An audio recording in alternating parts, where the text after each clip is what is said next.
अरे दोस्तों नमस्कार। मैं मोहिनी आपका स्वागत करती हूँ। हमारी पिछली कक्षा में हमने देखा था कि हिंदी के प्रथम कवि और इतिहास के कालों का नामकरण हमने देखा था।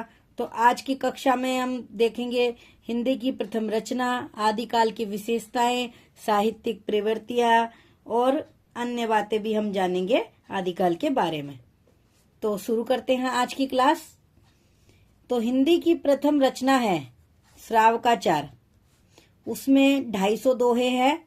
933 ईस्वी इसका रचना काल है। रचनाकार है इसके आचार्य देवसेन। सर्वमान्य मत से यानी किसी भी विद्वानों में कोई मतभेद नहीं है हिंदी की प्रथम रचना को लेकर।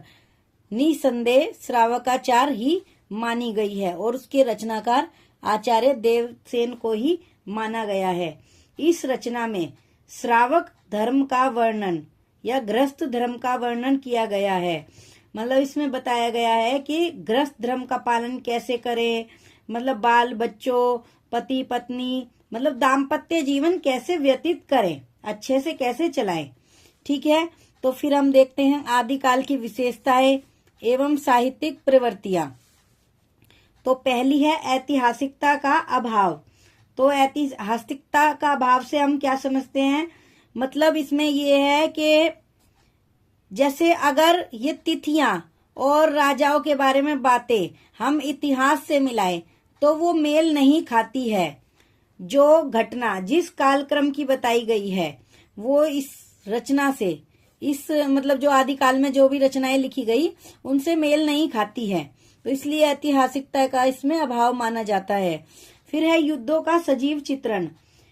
दरबारी कवि युद्ध में क्या करते थे, साथ जाते थे, इसलिए वो आंखों देखी मतलब सजीव घटना या कहें हूबहू चित्रण युद्धों का वे कर पाते थे। तो इसीलिए युद्धों का सजीव चित्रण यहाँ पर हमें देखने को मिलता है। और इस युग में क्या है, राष्ट्रीयता का अभाव है। राष्ट्रीयता का अभाव कैसे कि राजा जो है स्वयं ही आपस में लड़ाई करते थे कि मतलब उसका देश पे मैं कब्जा कर लूं। मतलब उनका ये था कि अपनी सीमा को ज्यादा से ज्यादा किस तरह बढ़ाया जाए, अपने राज्यों को किस तरीके से अपना विस्तार किया जाए। तो इसमें यहाँ पे फिर राष्ट्रीयता का अभाव था बिल्कुल। फिर है आश्रयदाताओं की प्रशंसा। आश्रयदाताओं की प्रशंसा से हम समझे तो इसका मतलब हुआ कि जैसे दरबार में रहने वाले कवि अपने राजाओं के प्रति लगाव का भाव या फिर मतलब एक चापलूसी का भाव कह सकते हैं। चापलूसी का भाव जैसे मतलब उनकी जरूरत से ज्यादा राजाओं की प्रशंसा करना और रानियों की प्रशंसा करना, बढ़ा चढ़ाकर कोई चीज कहना, तो वो हुई आश्रयदाताओं की प्रशंसा, क्योंकि वो उन्हें आश्रय दे रहे हैं, वो उन पर ही आश्रित है, उनकी कमाई का कोई और जरिया नहीं है, जीवन निर्वाह उन्हें उन्हीं से ही करना है। फिर है प्रमाणिकता में संदेह। प्रमाणिकता में संदेह मतलब जैसे मैंने ऊपर ही कुछ बताया था, ऐसी ऐतिहासिकता अभाव, तो ऐसे ही इसमें घटना कालक्रम या कुछ भी, जैसे हम इतिहास में या जीके हम पढ़ते हैं, कोई चीज हम मिलाते हैं तो हम उसमें देखते हैं उसकी तिथि उसमें कुछ और बताई गई है, उसकी शताब्दी कुछ और बताई गई है, लेकिन यहाँ पे कल्पना जैसे पृथ्वीराज रासो है, परमाल रासो है, ये सब लिखे हुए हैं रासो, तो इसमें जो तिथियां बताई है वो मेल नहीं खाती। तो मेल नहीं खाएगी यानी वो प्रमाणिक नहीं है, तो प्रमाणिकता में संदेह इसको माना जाएगा। फिर वह कल्पना की प्रचुरता, ये भी इससे रिलेटेड है। जब प्रमाणिकता में संदेह है यानी वो प्रमाणिक तो है ही नहीं, वास्तविक तो है ही नहीं, इसका मतलब क्या हुआ, इसका सीधा सा मतलब है कि वो कल्पना है। तो कल्पना की इसमें यानी आदिकाल की में विशेषता इसकी पाई जाती है। फिर है वीर एवं श्रृंगार रस की प्रधानता। देखिए इसमें कितनी सारी रचनाएं मिलती है, पृथ्वीराज रासो, परमाल रासो और खुमान रासो, विजयपाल रासो, तो वो सारी कैसी है, वो वीर काव्य ही है, उसमें वीर रस ही है। और श्रृंगार रस की भी यहाँ पे प्रधानता पाई जाती है। जैसे रानी मतलब उसमें वियोग हो जाता है उसमें, तो फिर वो श्रृंगार रस, उसमें वियोग श्रृंगार भी दिखाया जाता है। और उसमें जैसे बताई है विद्यापति की पदावली जो है उसमें भी श्रृंगार रस की प्रधानता है। तो इस आदिकाल में वीर एवं श्रृंगार रस की प्रधानता देखी जा सकती है। फिर है 8वां रासो काव्य परंपरा, जो अभी मैंने बताया, पृथ्वीराज रासो, परमाल रासो, खुमान रासो, विजयपाल रासो, तो ये सब रासो काव्य परंपरा के अंतर्गत आते हैं। इसको डिटेल से हम आगे पढ़ेंगे। फिर है आलंबन रूप में प्रकृति का चित्रण। जब हम रस पढ़ते हैं तब उसमें आलंबन हमको देखने को मिलता है। तो आलंबन यहाँ पे मुख्य रूप में, केंद्रीय रूप में रखा गया है। जैसे संयोग श्रृंगार की बात आए, वियोग श्रृंगार की बात आए, तो उसमें प्रकृति को मुख्य केंद्रीय रूप में रखा गया है। तो आलंबन रूप में प्रकृति का हमें जो है चित्रण देखने को मिलता है। फिर हम देखते हैं आदिकालीन साहित्य की प्रमुख शैलियां। आदिकालीन साहित्य की दो प्रमुख शैलियां यहाँ पर पाई जाती है। दो प्रमुख शैलियां कौन सी है? पहली है डिंगल, दूसरी है पिंगल।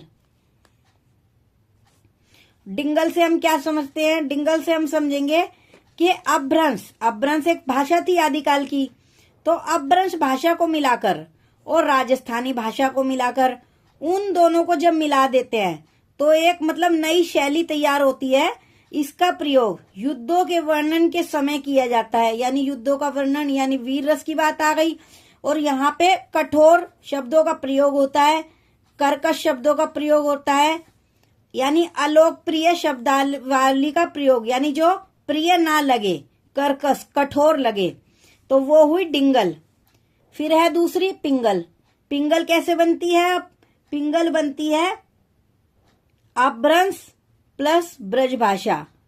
अपभ्रंश में ब्रज भाषा मिलेगी। ब्रज भाषा तो सबको पता है, वो कर्णप्रिय होती है, यानी एकदम मधुर होती है।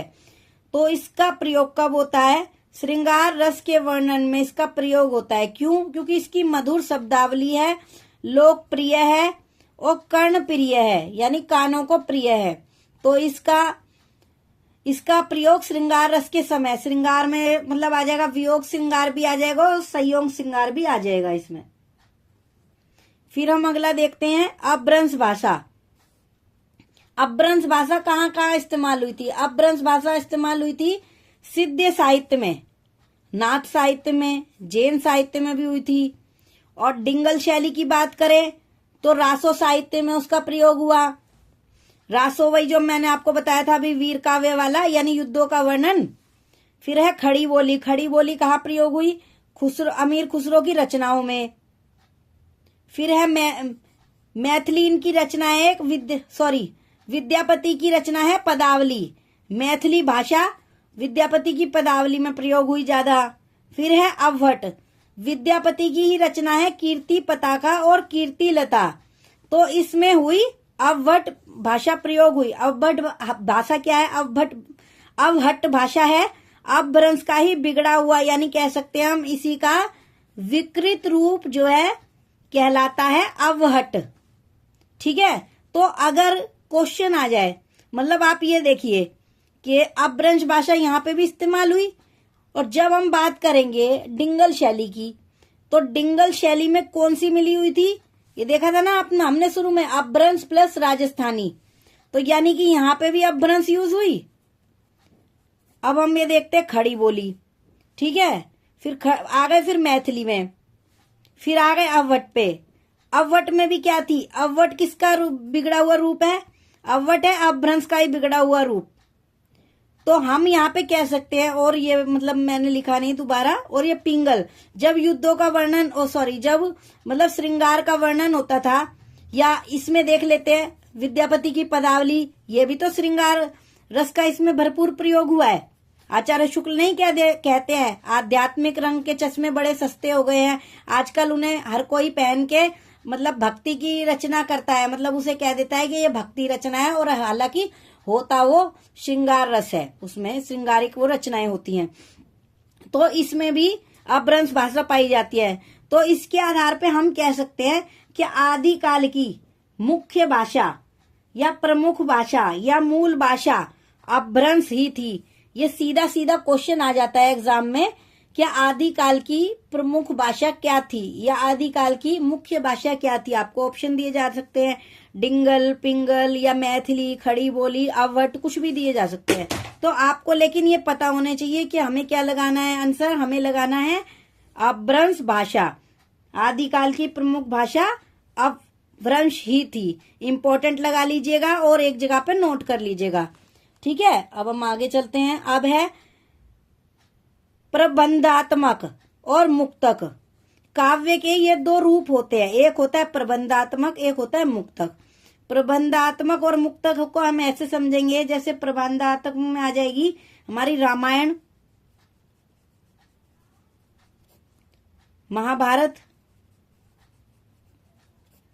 और मुक्तक, मुक्तक माने तो इसमें आ जाएगी जैसे अमीर खुसरो की पहेलियां हैं, या पदावली में दे रखी है मुक्तक रचनाएं हैं, या फिर सिद्धनाथों की रचनाएं हैं, या अगर हम देसी भाषा में इसको समझे तो हम समझ सकते हैं जैसे यूट्यूब इंस्टाग्राम की रील होती है, ठीक है। प्रबंधात्मक होता है मतलब कोई चीज बंधी हुई, जैसे सीरियल हो गई, मूवी हो गई, तो ये रामायण महाभारत ऐसे ही तो बंधा हुआ तो होता है। तो इसमें प्रबंधात्मक रूप में क्या लिखा हुआ है, रासो साहित्य है, मतलब वही पृथ्वीराज रासो, कुमान रासो, परमाल रासो, विजयपाल रासो। कीर्ति लता रचना है जो विद्यापति की, और कीर्ति पताका है, वो दोनों प्रबंधात्मक रूप में ही लिखी गई है। ये भी सीधा सीधा क्वेश्चन आ जाता है कि कौन सी रचना किस रूप में लिखी हुई है, तो ये भी हमें ध्यान रखना होगा। एक एक चीज इंपॉर्टेंट रहती है, क्वेश्चन कहां से पूछ लिया जाए हम इसका कुछ नहीं कह सकते। फिर हम देखते हैं आदिकालीन, सॉरी ये 13वां है, ये कुछ रह गई है, ये है विविध छंदों का प्रयोग। आदिकालीन की जो हम मुख्य प्रवृत्ति पढ़ रहे थे, विविध छंदों का प्रयोग। पृथ्वीराज रासों में 68 प्रकार के छंद का प्रयोग हुआ है। 68 कितने ज्यादा होते हैं, 68 प्रकार के छंद का प्रयोग अकेले पृथ्वीराज रासों में हुआ है। तो सोचो इतनी सारी जो रचनाएं लिखी हुई है, कितने प्रकार के छंद होते होंगे, कितने प्रकार, कितना सारा उसमें प्रयोग हुआ होगा। आदिकाल में छंदों का बहुत प्रयोग होता था। फिर है अपभ्रंश में 15 मात्राओं का एक चौपाई छंद, मतलब जो अपभ्रंश भाषा थी ना उसमें 15 मात्राओं का एक चौपाई छंद होता था, ठीक है। अब वो वर्तमान में यानी कि आज, अब वो 16 चौपाई का छंद बन गया है, ठीक है। ये भी क्वेश्चन आ सकता है, नोट कर लीजिएगा, इंपॉर्टेंट है।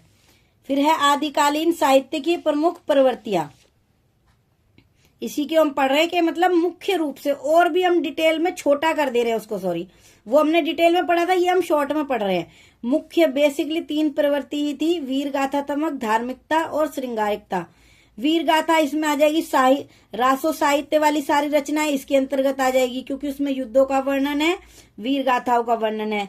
फिर है धार्मिकता, रास यानी जैन से संबंधित, सिद्ध यानी बौद्ध से संबंधित, नाथ यानी शैव से संबंधित, ये आ जाएगी धार्मिकता में। फिर है श्रृंगारिकता, श्रृंगारिकता में कौन सी आएगी, विद्यापति की पदावली। शुक्ल जी ने उसको श्रृंगारिक रचना ही मानते हैं, भक्ति रचना नहीं मानते। और आचार्य रामचंद्र शुक्ल ने ये भी कह दिया था कि ये धार्मिक वाली रचनाओं को इन्होंने बाहर कर दिया था आदिकालीन साहित्य से। इन्होंने कह दिया था कि सांप्रदायिक है, मतलब धर्म से संबंधित है, तो इसको नहीं हम काउंट करेंगे। फिर है आदिकालीन साहित्य का विभाजन। पहला है अपभ्रंश साहित्य, फिर सिद्ध साहित्य, जैन साहित्य, फागु काव्य, नाथ साहित्य, रासो साहित्य, लौकिक साहित्य। इसको हम डिटेल में पढ़ेंगे, अभी काफी टाइम लगेगा, एक एक करके हमें ये पढ़ना पड़ेगा। अभी हम शॉर्ट में इसको समझ लेते हैं कि ये क्या है। तो अपभ्रंश साहित्य क्या है, अपभ्रंश साहित्य है मतलब इसमें जैन कवि ही आते हैं बेसिकली, पर वो जैन कवि आते हैं जिसमें अपभ्रंश भाषा का प्रभाव था, यानी कि कह सकते हैं शुरुआती बिल्कुल हिंदी के जिसमें बहुत ही कम लक्षण दिखते थे, शुरुआती जैन कवियों का इसमें जिक्र आता है, ठीक है। फिर सिद्ध साहित्य, ये बौद्ध धर्म से संबंधित है। फिर जैन साहित्य, जो मैंने कहा था जैन कवि यहाँ आते हैं जिन पे अपभ्रंश का प्रभाव पर यहाँ पर आते आते पूर्ण रूप से हिंदी का प्रभाव उन पर पड़ जाता है, इसमें वो जैन कवि आते हैं, वो जैन साहित्य इसमें आता है। फिर ऐसे ही फागु काव्य के अंदर फागु से रिलेटेड रचनाएं आती है, मतलब जैसे आप लेडीज जो गीत गाए जाते हैं उसको ये फागु काव्य में यहाँ पर रखा गया, फागुन से रिलेटेड।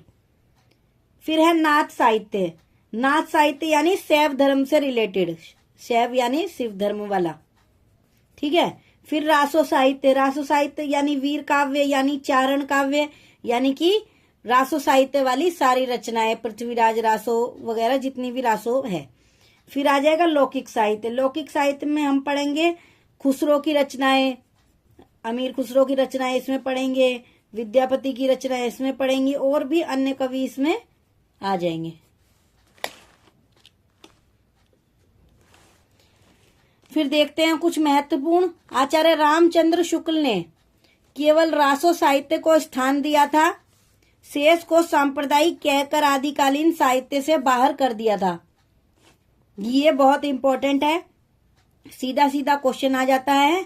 आचार्य रामचंद्र शुक्ल ने इनमें से किस साहित्य को आदिकालीन साहित्य से बाहर कर दिया था? आपको 4 ऑप्शन दिए जाएंगे और आपको पहचानना होगा कि किसको बाहर कर दिया था और किसको रखा था। हजारी प्रसाद द्विवेदी ने सभी को आदिकालीन साहित्य में स्थान दिया था। फिर है अन्य रचनाएं भी हैं जिन्हें डॉक्टर नगेंद्र ने स्वतंत्र साहित्य तथा आचार्य रामचंद्र शुक्ल ने फुटकल रचनाएं नाम दिया। जो आचार्य रामचंद्र शुक्ल ने सब कह दिया था आदिकालीन साहित्य से बाहर कर दिया था, उन्हें फुटकल रचनाओं के अंतर्गत रखा था। और डॉक्टर नगेंद्र की बात करें तो उन्होंने नाम दिया स्वतंत्र साहित्य। तो आज हमने देखा आदिकालीन साहित्य का विभाजन, आदिकाल की पहली रचना, हिंदी की पहली रचना। तो आज की क्लास हम यहीं पर समाप्त करेंगे। अगली कक्षा में हम पढ़ेंगे अपभ्रंश साहित्य की रचनाएं व उसके कवि व समय सीमा। तब तक के लिए पढ़ते रहिए। नमस्कार, जल्दी मिलते हैं अगली कक्षा में।